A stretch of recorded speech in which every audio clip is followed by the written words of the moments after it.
Здравейте хора! Днес ще коментираме най-огромната TikTok излагация, а именно русалки. Това, което ще коментираме днес е огромния кринч, който отново се случи за втора поредна година. За тези, които не знаят, едва ли не знаят, но Лили Аначкова качва един TikTok сериал, който се нарича Русалки, и буквално този TikTok сериал е по-кринч от всичко. Караме да повръщам. Буквално. Днес ще говорим именно за това. Настанете се удобно и да почнем с кринджа. Преди една година почна това нещо Русалки, като тази година излезе сезон 2. Като сезон 1 беше леко казано много кринч, а сезон 2 е леко казано много кринч. Като мисля, че това е пълна простотия и не мисля, че има смисъл да снима TikTok сериал, като той е много кринч. Вижте буквално кой ще участва.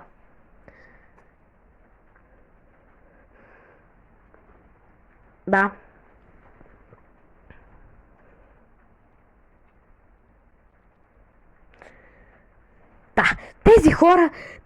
Тези хора са готови да се излагат. Като, примерно,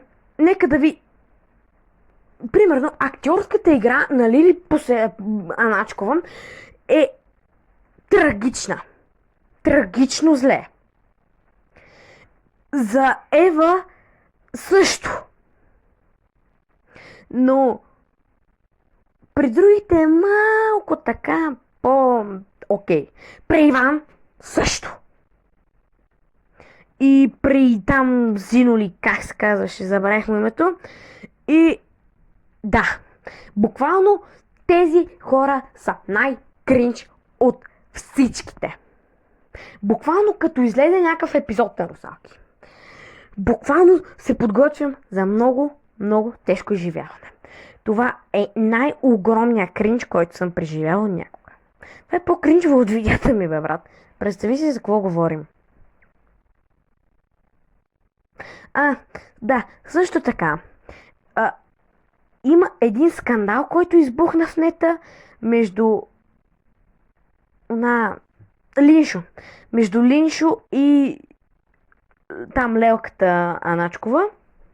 И буквално те излезе някакъв скандал, дето са се скарали, дето едната не я извика за сезон 2, нещо такова.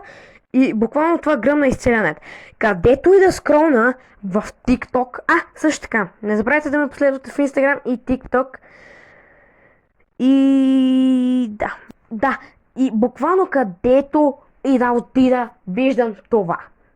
Виждам постоянно някакви въпроси, където казват: вие за кой сте? За Лишо или там Лелката? И буквално като гледам чата, всеки пише: Лишо, Лили Посерачкова, сърчица, мале обичам това, брат.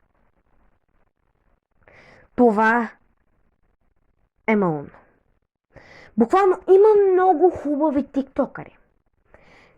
Но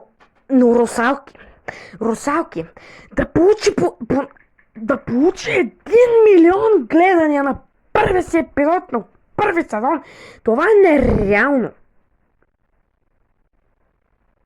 Да. Не забравяйте да не гледате Русалки и да, ако някак си не го правите, решите да гледате Русалки, подгответе се за гига кринч.